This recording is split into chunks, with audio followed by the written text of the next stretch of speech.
to hear this if you're a Bible enthusiast. The Gospel of Mark like you've never heard before. Let's dive in. So, Mark's Gospel is like the action movie of the New Testament. It's got miracles, parables, and a lot of immediately happening.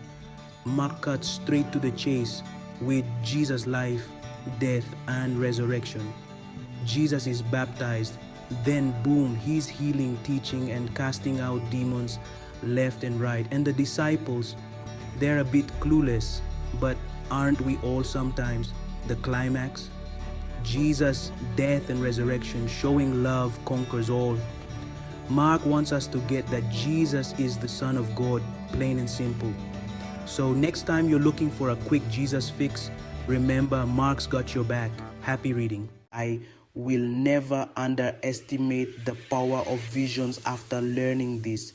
So, Zechariah, it's like the Avengers of the Old Testament. We've got visions, angels, and prophecies galore.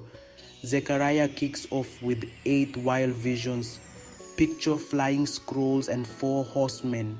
It's like God's own art exhibit, but each piece has a hidden meaning. The big message, God's promise to restore Jerusalem and his people. Zechariah also drops major hints about the Messiah. Spoiler alert, it's Jesus. Fast forward to chapters 9 to 14, and Zechariah goes full on prophetic, predicting everything from humble donkey rides to end-time battles. So, next time you need a faith booster or some epic imagery, crack open Zechariah. It's short but packs a powerful punch. Until next time, keep those Bibles handy and your spirits high. Think Zephaniah is just another minor prophet? Think again. With just 3 chapters, Zephaniah delivers a powerful message. He starts with a warning of impending judgment, tough love at its finest. Zephaniah calls out Judah, the surrounding nations, and even Jerusalem itself. But it's not all doom and gloom. Amidst the chaos, Zephaniah reveals God's promise of restoration and joy. Picture a celebration where everyone's invited and God's the DJ. Zephaniah speaks of a future where God gathers his people, sings over them, and grants them peace. So next time you think Zephaniah's just a downer, remember he's setting the stage for a divine celebration. Dive into Zephaniah's message and discover the joy within the judgment. Stop scrolling. Want to get the scoop on the Gospel of Luke in just 60 seconds? Let's dive in.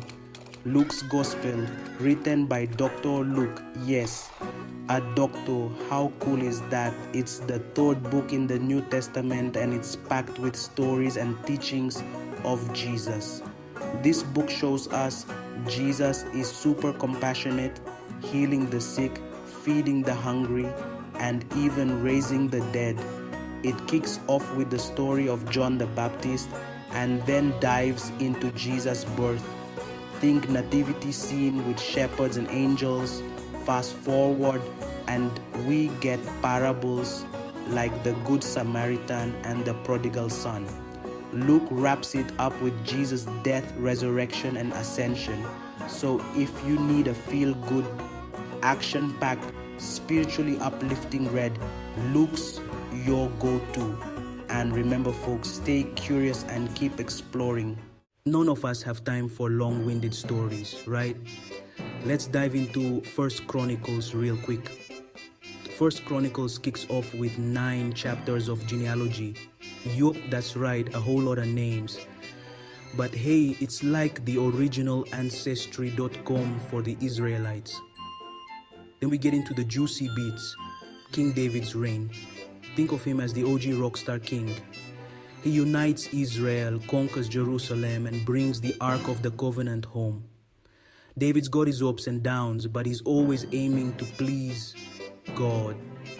The book wraps up with David prepping for the temple. He gathers materials and hands over the blueprints to his son Solomon. It's like a holy IKEA project. So there you have it. First Chronicles in 60 seconds. Now you can impress your theology prof. I'm sure you've heard the news. First Kings is more than just a dusty old book. Let's dive in. First Kings kicks off with King David's last days, and the royal throne shuffle begins. Enter Solomon, the wise but flawed king, building a majestic temple but stumbling into idolatry. Politics, betrayals, and divine warnings. It's like Game of Thrones but with prophets and a lot more theology. From the rise of Elijah, who calls down fire from heaven, to the kingdom split, First Kings serves a divine narrative with lessons on leadership, faith, and the perils of turning away from God. So grab your scrolls. This ancient drama's got some wisdom for today. This is why you need to know about King Manasseh's wild ride with God. Manasseh started as a bad boy of Judah. Think ancient rebel without a cause. He set up idols, practiced witchcraft, and made the temple look like a bad Halloween party. But wait, plot twist. After getting captured by Assyrians, Manasseh had an oops, my bad moment. He prayed, repented, and boom, God gave him a second chance. Moral of the story, even the biggest sinner can turn things around. Manasseh's story is a roller coaster of rebellion, redemption, and divine forgiveness. So next time you mess up, remember Manasseh. If he can get a do-over, maybe we all can.